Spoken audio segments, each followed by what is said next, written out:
Welcome to the Westport Library. Today's program will begin momentarily. Supported by Verso Studios, created locally and shared with the world.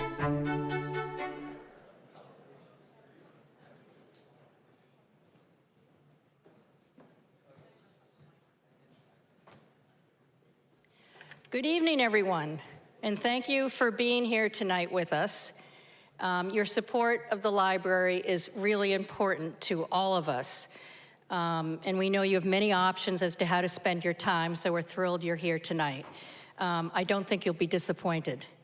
I'm Pat Weiser. I'm the president of the Board of Trustees of this really incredible library. And I have the good fortune and the great privilege to welcome you to our author conversation tonight with the esteemed Mr. James Comey. He, former Westport neighbor, used to live here, as you probably most of you know, and also my good friend, the decorated broadcaster, and my fellow board member, Dave Briggs, will be here as the interviewer. The book Mr. Comey will be talking about tonight, it's really a terrific page turner. It combines the spy world with the world of Wall Street. And it's something that I think Mr. Comey knows just a little bit about. For those who have already read it, you'll have an opportunity to learn more about the characters and the world behind this plot, which is apparently quite weavy and interesting. For those of you who haven't read it, it's literally called Westport. So if nothing else, you'll be very familiar with the setting. Westport is Mr. Comey's second novel, the sequel to his 2023 debut novel called Central Park West. He has also written 2 nonfiction books, A Higher Loyalty, Truth, Lies, and Leadership, which was published in 2018 and reached #1 on the New York Times bestseller list. He also wrote Saving Justice, Truth, Transparency, and Trust, published in 2021. Of course, most of you most likely know him best as the former FBI director, a post that he held from 2013 to 2017. He also has quite the varied and multifaceted career besides that. He has served as a prosecutor, a defense lawyer, general counsel in the private sector here in Westport. He's been a teacher/professor, and now a New York Times best-selling author. Now, how about that for talent? Not bad. He's also a husband, a father, a grandfather, and unofficially, he is often thought of as the tallest man in the room. We're delighted to have him back in Westport tonight. It's my distinct pleasure to introduce him here tonight. I will turn this over now to Dave as we invite and welcome our guest of the evening up on stage.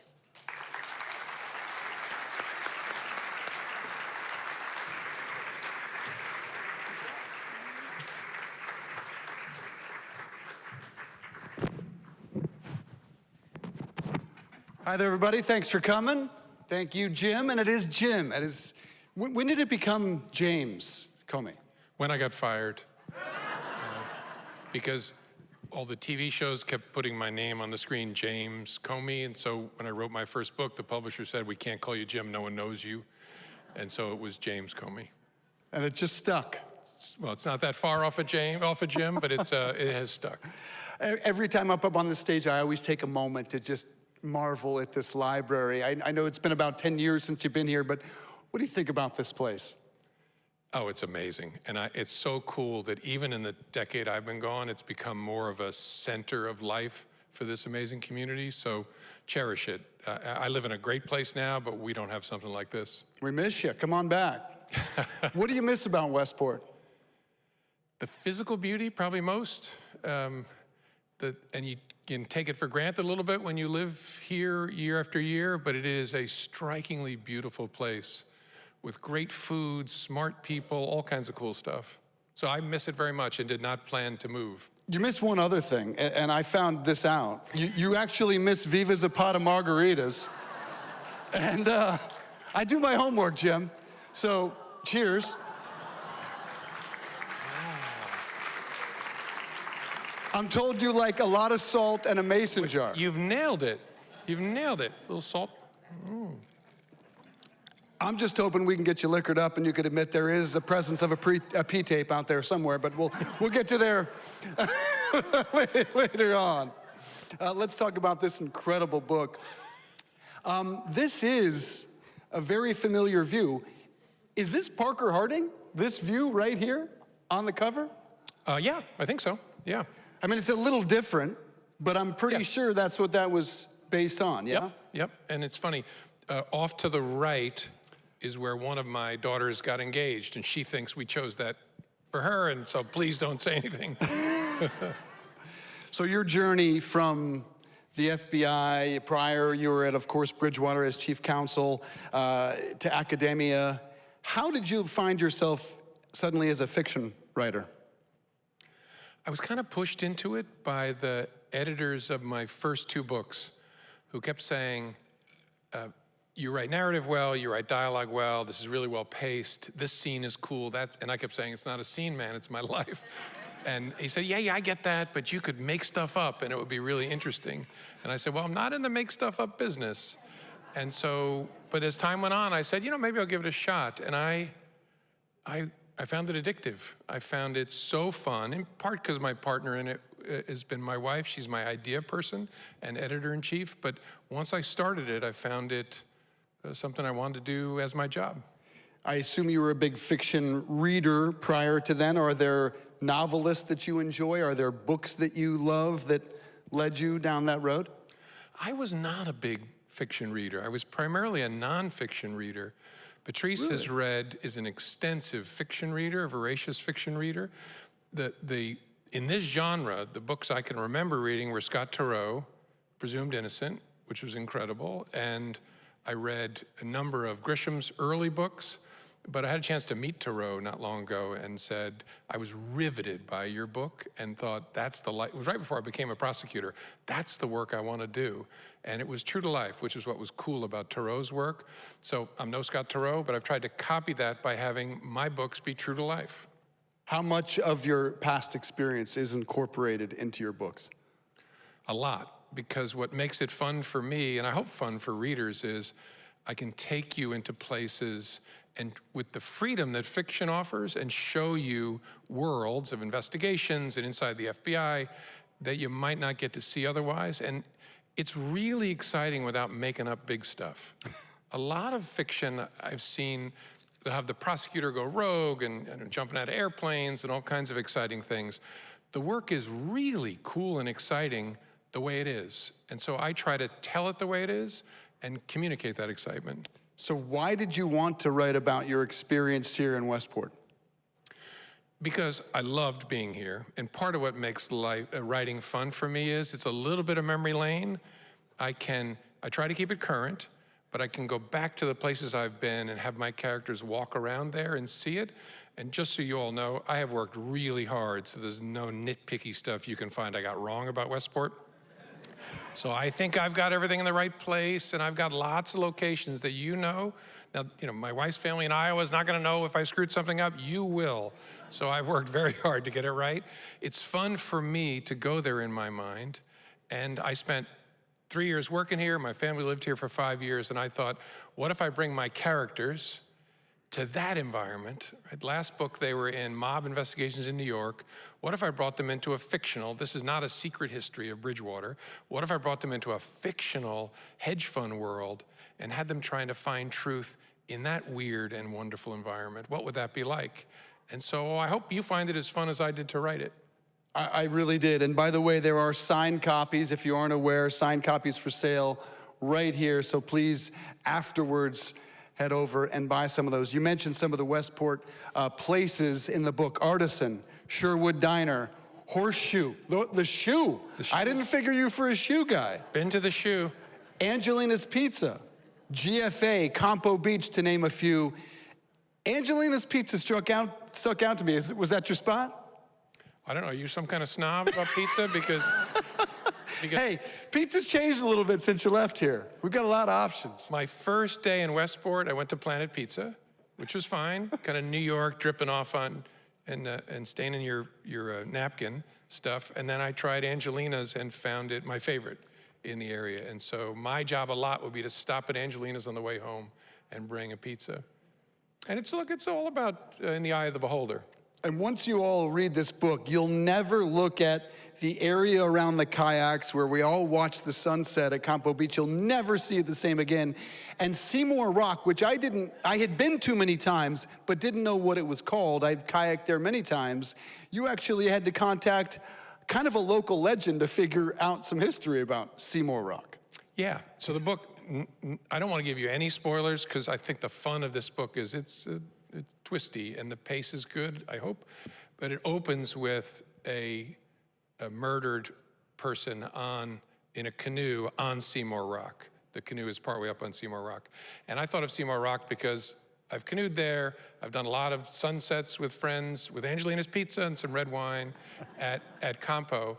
And so I wanted to get that just right. And so one of my dear friends who lived here in Westport until he unfortunately died this year of a heart attack, Jack Menz, helped me research it. And he reached out to Dan Woog to see if he could find information on the history of Seymour Rock. And he came back to me with a ton about the history of it. It was called Seymour's Rock at one point. So I don't want to hear any of that. It's Seymour Rock in maps going back for the last 75 years. He's the source. Dan knows all about I don't want to blame Westport Dan history. for that because I'm not sure which point Jack gave me or Dan told him. And I don't want to give up any plot details either, but to describe your ability to paint a picture, I found this really interesting because, again, this is a murder novel. And this is how Jim describes an apple peeler. She swung the spring-loaded second arm so it pressed against the apple.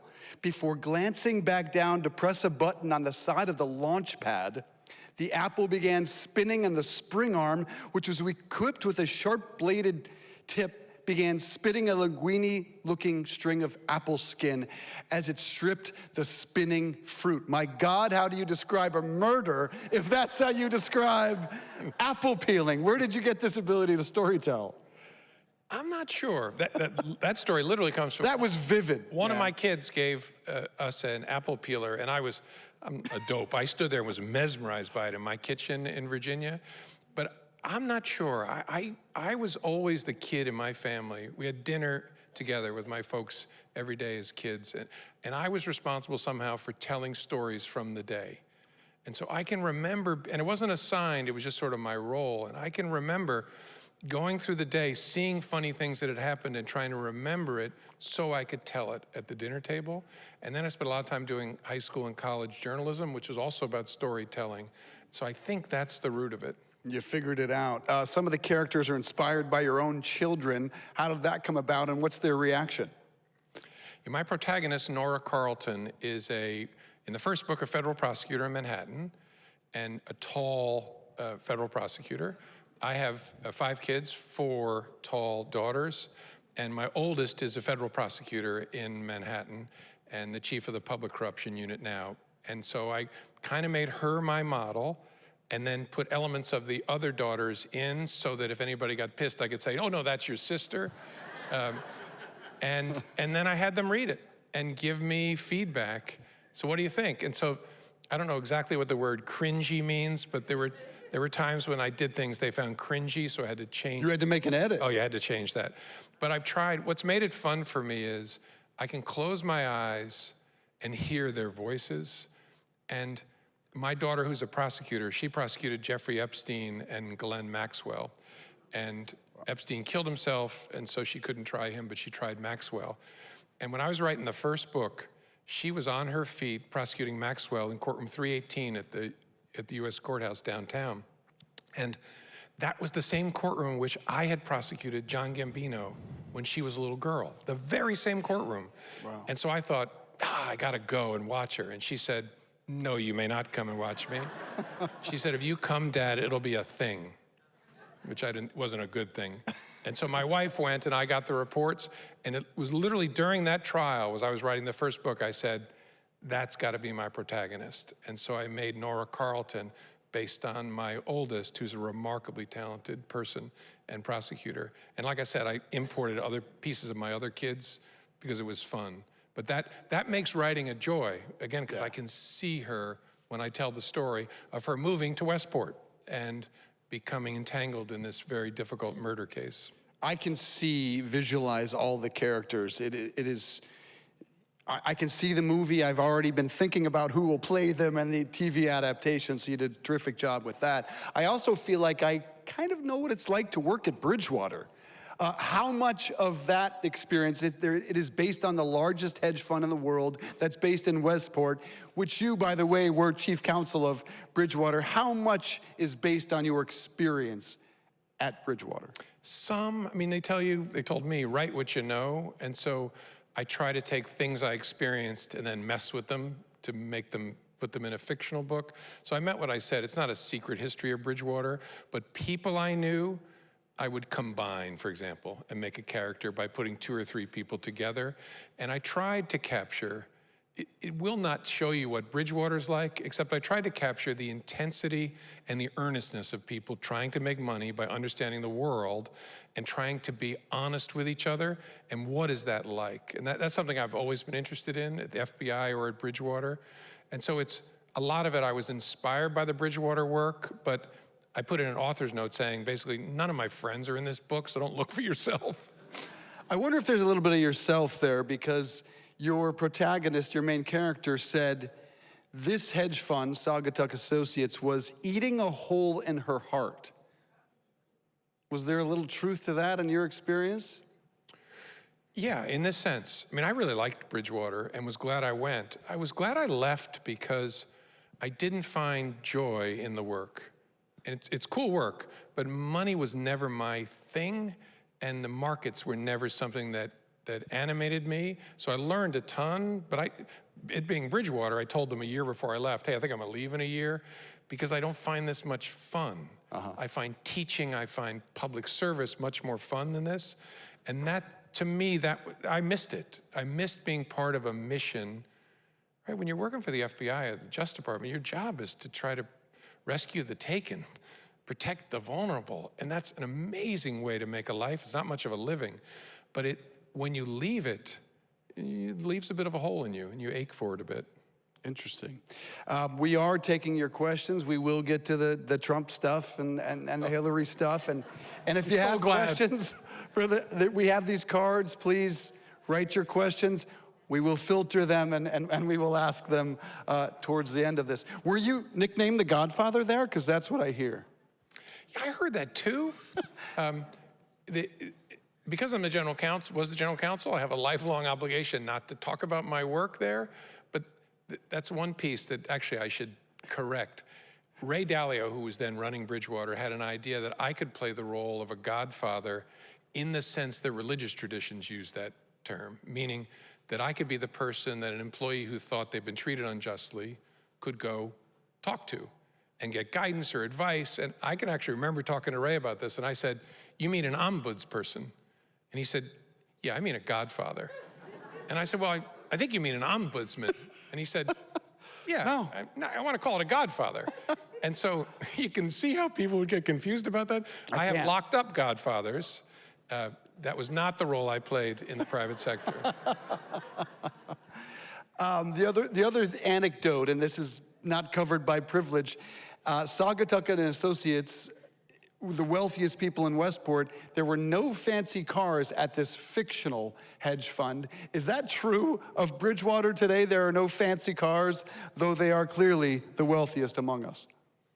I guess he's running through his professional responsibility class.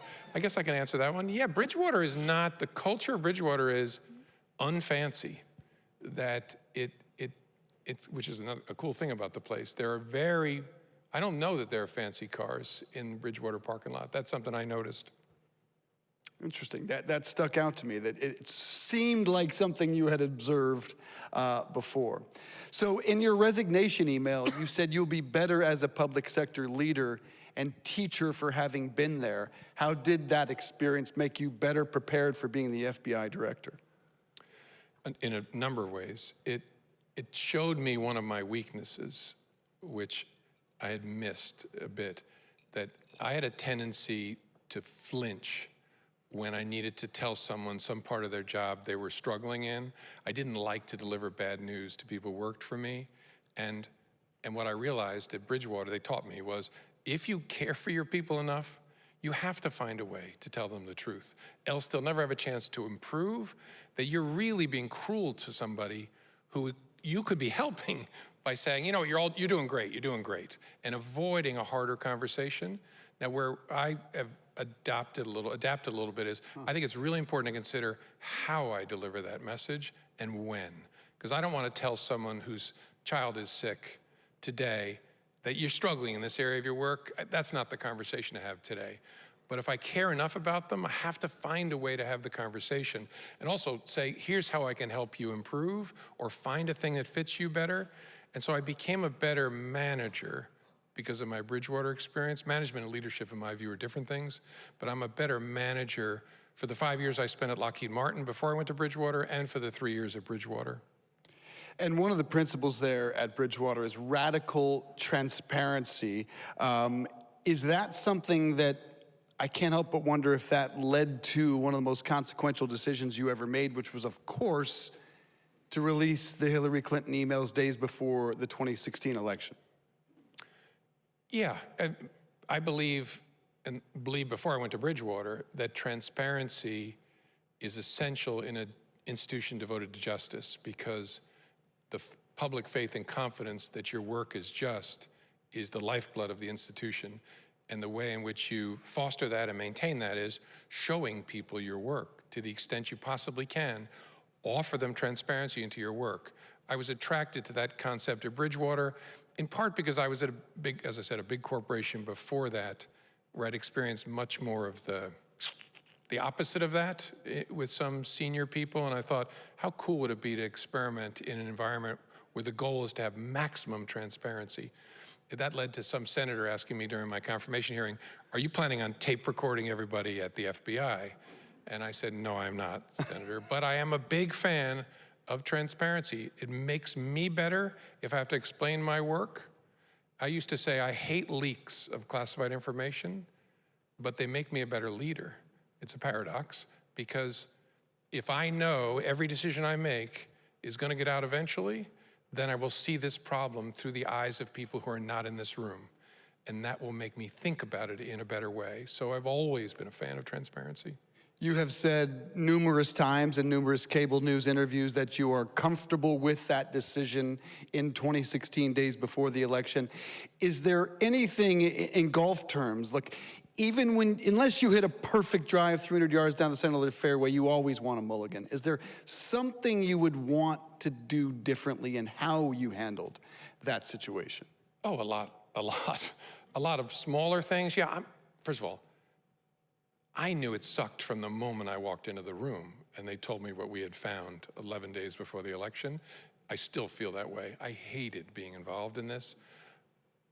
But with that to the side, I'm proud of the way we made our decisions. We were honest people trying to do the right thing. The heart of the decision, I still think about it the same way. There were lots of smaller things I don't really want to spend time on that I blew in the way I said things, in the way I articulated things, the way I offered transparency. I probably could have done it in a different way. But telling Congress that the testimony I and the Attorney General had given under oath repeatedly, that the investigation is over, you can go on, and don't worry about this, it's done, you can trust us, there's nothing there, there's nothing there. Once I discovered that testimony was not true, I had to tell them, because the alternative was worse. That sucks, but the alternative was worse. And even 10 years on, I still see it that way. But I also respect difference, that other people could see it a different way. If someone would have told you we'd still be in the Trump era that day, would you make a different decision? That's an interesting question. I hope not. I hope not. I've asked myself that question. If I could travel back in time, should I do something that I believe would be unethical in order to achieve something else? And the answer, I think, has to be no. I mean, one of my very best people in one of the meetings we had to try and figure out what to do, Tricia Anderson, asked me, quote, should you consider that what you're about to do may help elect Donald Trump president of the United States? And the air was sucked out of the room. And I said, thank you. Thank you for asking that question. No, Tricia, because down that path lies the death of the FBI as an independent institution. I can't make decisions based on who I think should be president. I have to ask, which of these two doors, both of which lead to hell, but which of these two doors is most consistent with the values that are supposed to animate this institution? Should I conceal that I know the American people in Congress are relying on testimony that is inaccurate? Or should I tell them that something has changed and I'm working as hard as I can to understand it? And I said to her, that has to be it. I can't consider how it will affect anybody's political fortune. So look, I fantasized about whether going back in time I should have done something different. I would hope I'd have the character to resist it even if I could travel back in time. And to be clear, I knew how bad this was gonna be. I knew it, and said, no one will ever understand this decision the way that we see it because the decision will have been made. Everybody else will be looking back down a path to this fork. We're the only people who will ever stand at this fork. And here we are. I wish we weren't here, but we have to make the decision. I'll tell you one thing, as long as I'm being candid with my neighbors here. I've often wondered, should I have done something that I decided in the moment was cowardly? Because I told my chief of staff to call the Attorney General's chief of staff and tell her what I thought I had to do. Sure. And say, but he would welcome a conversation with you. And the message came back saying, she disagrees, but she does not wish to speak to you. And I've been around a while, so I knew what that was. That was, over to you, buddy. You'll take this hit. And I've wondered sometimes, should I have pushed it back? Should I have written a memo saying, here's, Madam Attorney General, here's what we need to do. Here's the reason, over to you. And I didn't do that because I thought that's a chicken shit thing to do, right? President Obama asked you to be the FBI director for a reason. Yes, this sucks, but it is over to you, buddy, so take the hit. And so that's why we're still talking about it. I appreciate your honesty. You just reminded me of something. That President Obama selected you to be FBI director, despite your wife saying, they'll never consider you. A little backstory on that. Yeah, as I said, I really was very happy living here. I left Bridgewater after 3 years, and I took an appointment at Columbia Law School, and I went on the board of a big international bank. And so I was commuting to the city, and life was good. And Eric Holder, who was then the Attorney General, called me one day and said, hey, will you come and talk to the boss about being FBI director? And I said, no. It's too much for my family, very happy here, can't do that. And Patrice was the one who said, no, you've got to call him back and say, you'll be considered. And then she said, quote, but they're not going to pick you anyway. Why'd she think that? Well, it's probably something hurtful, but she has since said the reason was because she knew that I had given money to John McCain and to Mitt Romney. Now, truth be told, the main reason I'd done that was I worried that unprincipled people might take over the Republican Party, a crazy thing to worry about, I know. I can't imagine. But she was thinking, there's no way a president is going to appoint you FBI director after you gave money to his opponents.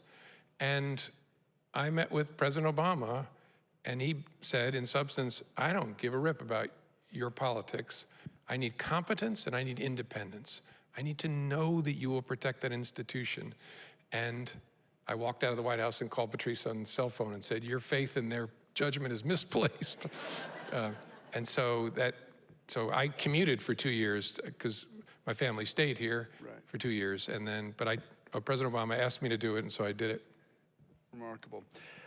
So we do remind you, you can get some questions, and we're going to take our first one here. The Trump trial over falsifying business records. They have finished the prosecution and defense. I think the jury gets it next week. And this is the question from the audience. You stated an 80% likelihood of conviction yesterday during, I assume, a cable news interview. Would you hazard a guess on likely imprisonment? Would this likely lead to violence? Yeah, I think it's very unlikely that he would get a jail term. Possible, there's a lot of flexibility in the New York State court system. Possible a judge might give him like an intermediate sentence, like weekends or something, but I would doubt it. I would think it would be a probationary term with conditions of different sorts. So that's what I would expect the result to be. Violence, somebody in one of the cable news questions asked me this, I think it was Stephanie Rule last night, and she said, scale of 1 to 10, what do you see as the threat of violence? And I said, I'd have to divide it. I'd say 8 or 9 for individual violence, a 2 for group violence. And what I mean is, there's a whole lot, it's become part of the ecosystem on the right in America, if right and left even makes sense anymore, to threaten. So a lot, and I've received a fair amount of this, a lot of what we would call sort of keyboard cowboys, threatening people, sending bad messages, and that's terrifying for a lot of people who are not used to it. And then there's a significant risk that individual wingnuts will act out on that and harm counsel people or people who are involved in the vote. So that's why I say an 8 or a 9. I think there's very little chance of organized violence on the order of January the 6th, because something really important happened after January the 6th. The Department of Justice sent a shockwave of deterrence at the would-be group violence participants that scared the crap out of them. By prosecuting more than 1,000 people, a message was sent, don't you dare, don't you ever. And the good thing is, the audience is deterrable. These are not jihadis looking to lay down their life for Donald Trump. These are mostly misguided people who have jobs, who have families, who have things that they can lose that they don't want to lose. And so it's the reason that there's nobody in Lower Manhattan, there's nobody at Mar-a-Lago. No matter what happens in this November's election, there, I don't think, going to be large-scale violence because people have been sent a message. Again, I don't want to downplay the risk to individuals, but on the scale of the January the 6th, it's not a big concern of mine. Well, you discussed, and by the way, that margarita is not going to drink itself, Jim. Come on, Jim. I have to answer. All you got to do is ask. It's a fair point. You mentioned January 6th, and for a president who led this January 6th, to be on trial for falsifying business records, to many among us, seems overtly political. It's not illegal to have an affair with a porn star. It's not illegal to cover it up. It's not illegal to pay it off. It feels overtly political to many Americans, as does inflating commercial real estate value, who I'm guessing a dozen people in this audience have done within the calendar year. I know half a dozen people who have done it in the last calendar year. If he wasn't running for president, would he be charged with such allegations? These are usually issues that are taken care of with paying a fine. Yeah, I don't know, because the challenge is, not to bring up another unpleasant memory, but this is something I struggle with in the Martha Stewart case when I was U.S. Attorney in Manhattan. And when an investigation... Another Westporter. Another Westporter. When an investigation is done and evidence is presented to you as a prosecutor of fairly evident wrongdoing, do you walk away from it because somebody is prominent, is famous, when dozens and dozens and dozens of other New Yorkers, hundreds, have been prosecuted for similar offenses? And the challenge of the Martha Stewart case was, I was trying to find a way not to prosecute Martha Stewart. And then I asked my deputy, tell me how many people were prosecuted for this, lying during investigations last year. And the answer was 2,000. 2,000. And so I said, you know what? I've never heard of those people. I'm ashamed of myself because I'm considering passing on Martha Stewart because she's rich and famous. And so I would turn the question around. I don't know. The case is quite strong. Having been presented with the evidence, does Alvin Bragg take a pass? And what's the justification for taking a pass when somebody you and I have never heard of would get prosecuted for the same thing?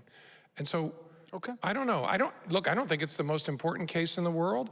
Its benefit, from my perspective, is it's a great civics lesson for America. Is it even the most important trial he's facing versus what's happening in Georgia, election interference, what's happening in Florida, classified documents? It seems the least of all these trials. Yeah, I think I'd agree with that. Okay. But what's cool about it is, it's a chance.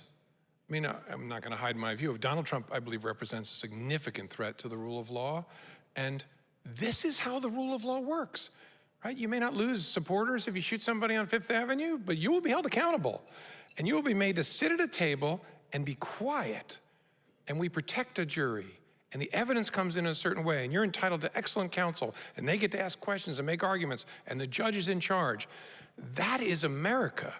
And so I'm very proud of our judicial system in this country. I think it's passed its stress test over the last 5 years. Other parts of us have done less well, but this is how it works. And I hope people are paying attention no matter what the result is. I'm just curious, as a show of hands, how many of you out there are following the Trump trial that's happening in Manhattan closely? What do you think, that's half?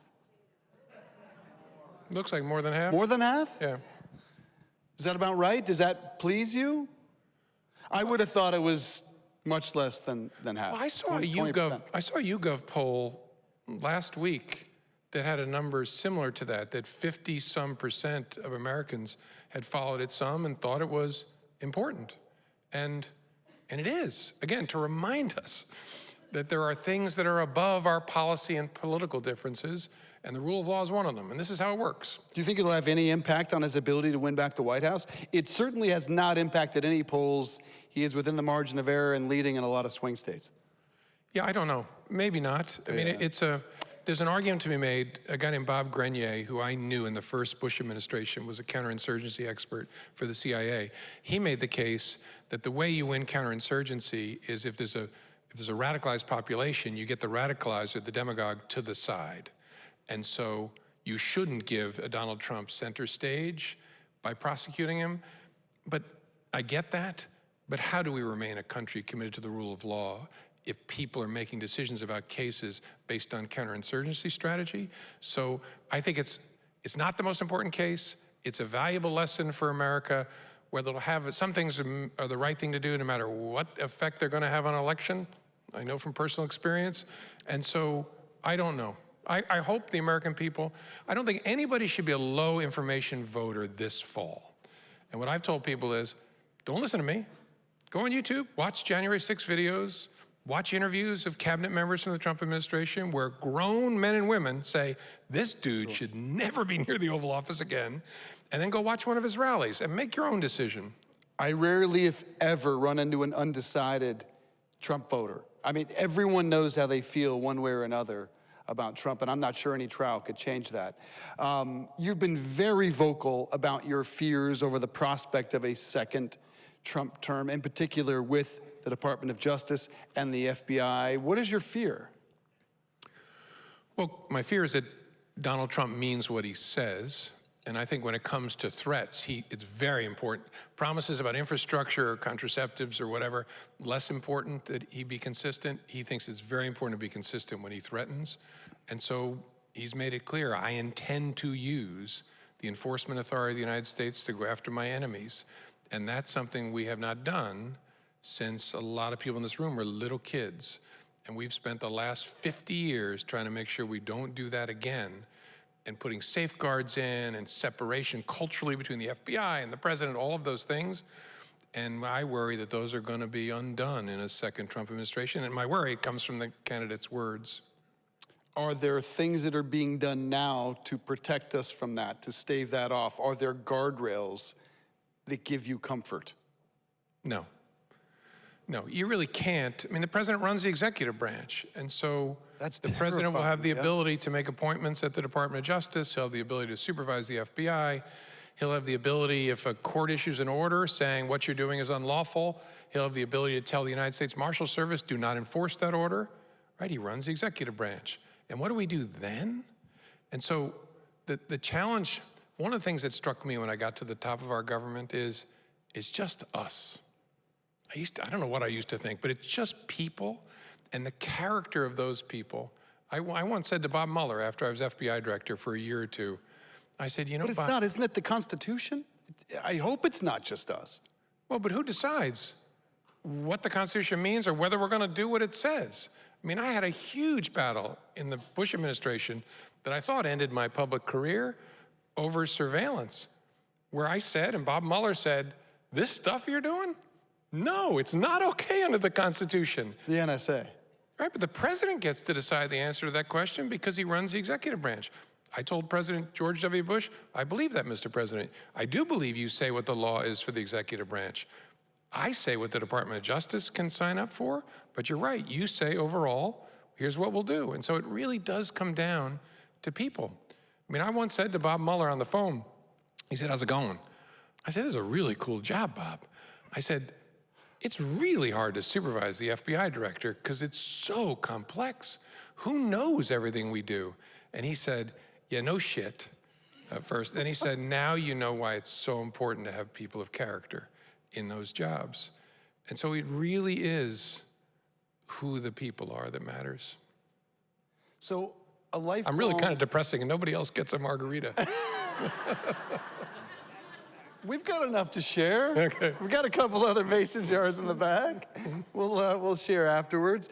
So a lifelong Republican until 2016, and being honest, as am I. It gives you no pause to walk in November and vote for a soon-to-be 82-year-old Joe Biden, who in baseball terms has not lost his fastball, but is 3 feet in front of the mound and can barely throw the ball to the plate. That gives you no pause, no fear. No, in this sense, there are two choices.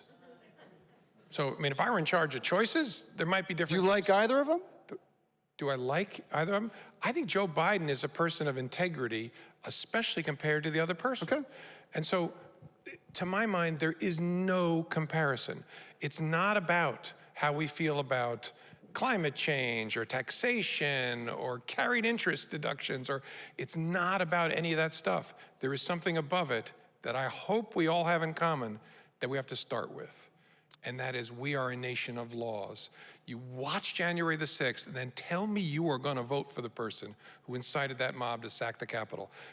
I don't understand it, and so it doesn't matter to me what people say. People from the left criticize Joe Biden, people on the right criticize Joe Biden. Joe Biden is a competent person committed to the rule of law and to this country. At the margins, you can disagree, he shouldn't have forgiven student loan debt, great. He is not gonna sack the United States Capitol or set the FBI, the IRS, and the Justice Department against his enemies and change America in that way. He's just not gonna do it.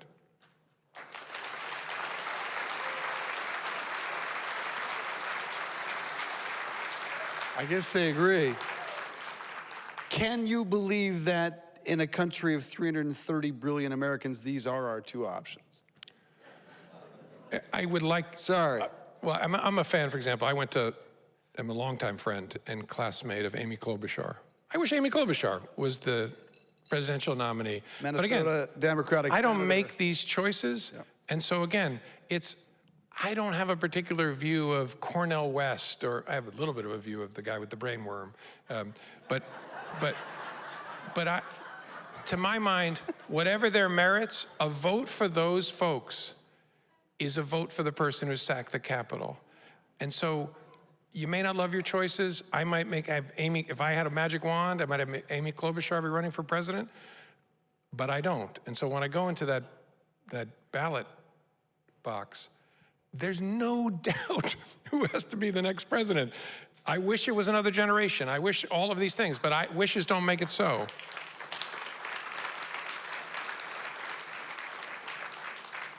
They agree. All right, I want to circle back to another audience question. Any of the crimes in your books inspired by your time as the director of the FBI? Yes.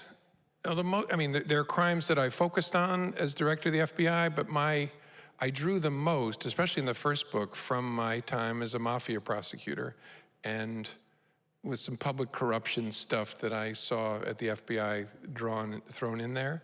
And so it's mostly stuff that I worked on before I became FBI director, and yeah, that's where it comes from. Sorry, just seeing if we have, do we have any questions from the audience? No? Is a third installment, Central Park West was book number 1, Westport is book number 2. Is there already a third installment in the works? There is, and it's out for almost through family and loved one review. And so I've gotten feedback from 4 of my 5 kids. Patrice obviously was involved constantly, and then of my friend readers, I got 1 more to read it, and then I'll be sending it to my agent and the publisher. And that one is focused in Manhattan on domestic extremism investigation, so what the FBI would call white identity extremism. And it won't be out till next spring, but I don't think this will be an anachronism come next spring. So it'll focus on domestic extremism and the FBI and efforts to stop really bad things from happening. Could you write a fictional take on your time as FBI director? I haven't, because it was too painful.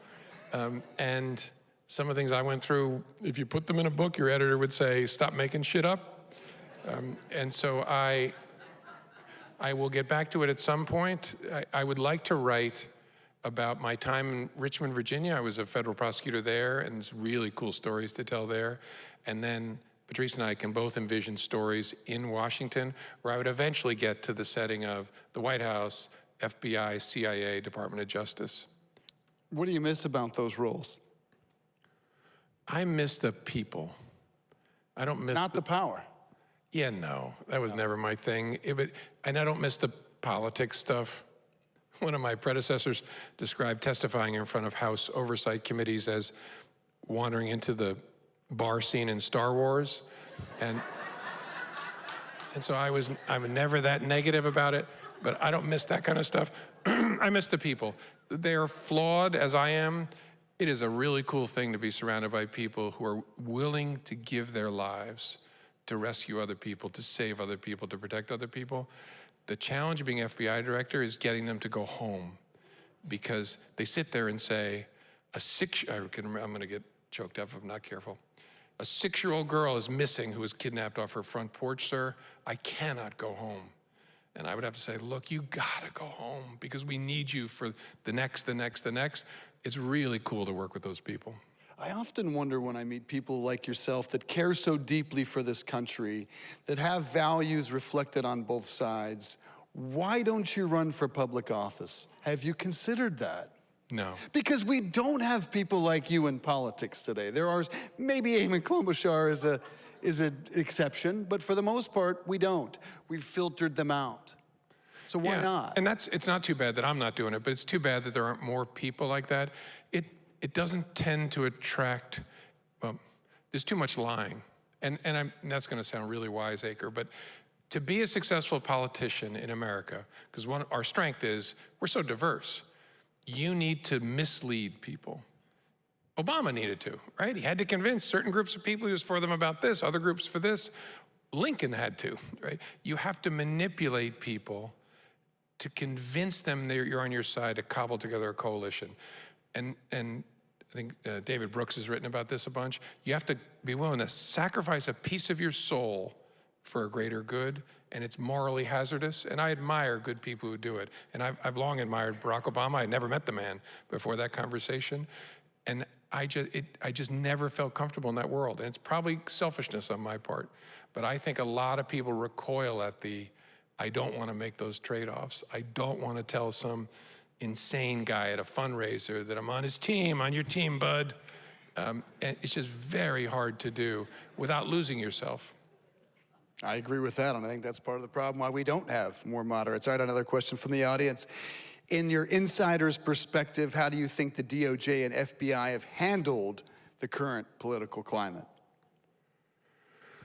By and large, well. Right, I've caught a few passes from Monday morning quarterbacks myself, so I'm about to do it to them. There are a few things that frustrated me a lot and really closely related, both relate to Trump. I was very frustrated by the delay in moving forward in an examination of President Trump's role in January the 6th. We're in this position now of the delays, and we could talk about that if you want, but because they didn't get off the blocks for almost 2 years. And I get the reluctance, I get the risk aversion of the CIA director and the new attorney general, but that frustrated me a lot. And then an exhibit sort of in that indictment of them is, it drove me insane when the Mar-a-Lago search was executed, court-ordered search. And for 3 days, the FBI and the Department of Justice were silent while Donald Trump lied about the FBI. And the problem is, good people internalize those lies. especially when they don't hear anything coming the other way.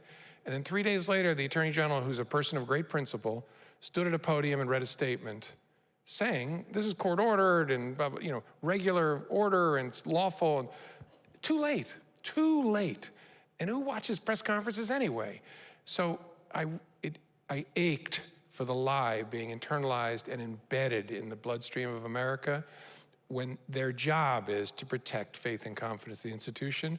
And look, I never wanted to run for office. I never had a goal to be famous. But when you're in those jobs, you must communicate with the American people because you work for them. Who thinks he should run for office? No, don't do that. Show it. He's a bit of a drinker. That's the least of our problems today, man. Did you hear that, speaking of the Mar-a-Lago search, that President Trump said the FBI was authorized to shoot him? What is the danger in a statement like that? Because Merrick Garland addressed that today when speaking about, of all things, Live Nation and Ticketmaster. The FBI put out a statement almost immediately after Trump issued that lie, which was echoed by his enablers. And my reaction to the FBI statement was, good for them. Chris Wray's decided he wants to get fired if Trump's elected, and good for him. But here's the crazy thing, not to get even more depressing. Think about what happened. A candidate for president of the United States said the current president planned to assassinate him. And what did we do? We're like, it's a crazy bastard, right? Oh, that Trump. It went away. Someone said, something I read today, imagine Mitt Romney said that about Barack Obama in 2012. Our country would be on fire today. There'd be hearings, there'd be the front page of the New York Times, but we're at a place where the person who may well be the next president is someone who can say that.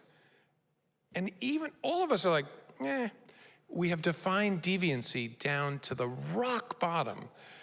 Again, I sound so partisan. You cannot elect as president of the United States someone like that.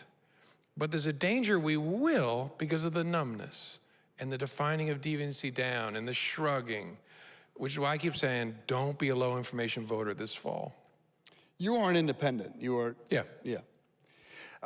Back to that hesitancy by the Department of Justice. What do you make of it? I think it's a couple of things. My successor as FBI director is a conservative person, lowercase c by nature, used to work for me, really good person of high integrity. And I think two things. It's his personality to be a little bit lower key, and he's also reacting to my life experience. And he's like, not what that dude went through. And so, and there are fair criticisms of me, but I think he may have overlearned a lot of them. And I think he was also worries very much about interacting with the Hill. I mean, one of our two parties runs the House, imperfectly, but runs the House, and so is in charge of oversight of the FBI and its budget and its director, and so has an ability to inflict a lot of pain on him and his institution. And so I think he's thinking, which I get, I don't want to get involved in that, but sometimes you can't avoid getting involved in that. And I think the Attorney General is another person of great principle who's a bit old school, and like my friend Bob Mueller was old school, and so thinks about communicating with the media as something that you only do if you have to do, and you have to do very, very cautiously, and if you do it, you gotta do it in the old school way. And people don't get their news in the old school way anymore. That's what I meant by you don't watch press conferences. If you want to communicate— Not sure they watch the news. No, you got to find a way to get the news into their pockets where the lie landed. And so what happened in the 3 days after Mar-a-Lago is phones buzzed all over America with a lie. The job of the leader of a justice institution is to get into those pockets and tell the truth. And so how you do that is a technical discussion, but it can be done with video clips and, you know, as Attorney General, you don't really want to be on Tik Tok, I suppose, but there are lots of ways to communicate that you must do. Again, if the goal is faith and confidence in the justice system. Are you on TikTok? No. My kids send me a lot of them, and so I will watch them, but I am not on TikTok. I wasn't going to ask this, but as a former FBI director, is it a national security concern? Yes, Why? very much so.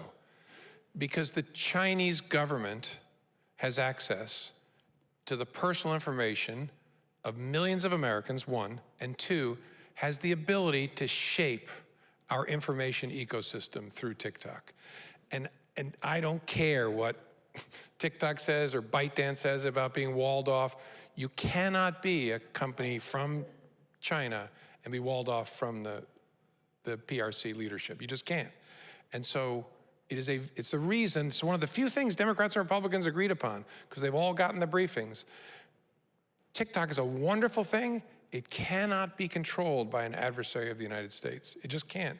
India made the same decision and banned it, and the marketplace filled the desire of Indian young people to be able to see short form videos. We'll be okay. We have to sever the ability of the Chinese government to control it. We're about out of time, but I'm fascinated by this discussion, as I'm sure all these parents are, that all of our children are on it. ByteDance is suing the US government. 7 to 8 million US businesses rely on TikTok. Don't they have free speech rights? Don't they have the ability to conduct their business on a platform that's making them money, that's their living? Sure, they have the ability, but the United States government has an obligation to protect the nation. And if... But there's no evidence of any wrongdoing, of any weaponizing of this information. Yeah, I guess There's not. I've looked pretty extensively into this issue. The challenge is I'm not taking the side of the Chinese Communist there's government. an extensive classified record that I don't have access to, that all members of Congress have access to, which I think explains the overwhelming bipartisan vote and statements by people on both sides of the aisle, which is so rare. This, as currently constituted, is a threat to the security of the United States. Our government's job is to make those decisions, and then a robust challenge in court is fine. So it should be banned in the United States? No, the ownership of the Chinese government or a Chinese-controlled company should be severed. Fine to have TikTok in the United States. And like I said, India banned it, and there's been a robust marketplace in India for short-form videos. And so something will replace it, but the current structure is a threat to the United States. We should get our kids off of it. Are your grandkids on it? They're too little. And so I don't know enough to advise you on your kids, on your kids. Just curious. Okay, we should tie this back to the book, and I want to give you a chance to tell this audience, and this is a page turner. I've picked up about a dozen books in the last year, and I finished 2. And this I burned through to the end, where I slowed down because I didn't want it to end, to be honest with you, because I began to care for the characters. Tell this audience why they should pick up this book, signed right over here. Totally up to you whether you pick it up, but it is I think, a really good murder whodunit that you'll have a hard time letting go of, where my character, Nora Carleton, has gone to this hedge fund. Her colleague is found murdered on Seymour Rock, and the finger of blame points at her. And to deal with that, she has to enlist her friend, Benny Dugan, a legendary mafia investigator who was prominent in the first book. And one of my favorite parts of the book is seeing Benny, 6'5", 250 piece of Brooklyn, roll into a Connecticut hedge fund and stomp his way trying to find out what's true. And I think you will find it gripping. I pray you don't find anything wrong about my geography, but it is a labor of love about this remarkable community. And so I've chosen my favorite places. I think they are yours as well, and that makes it special. I'm only doing one book event in the whole country, as this one.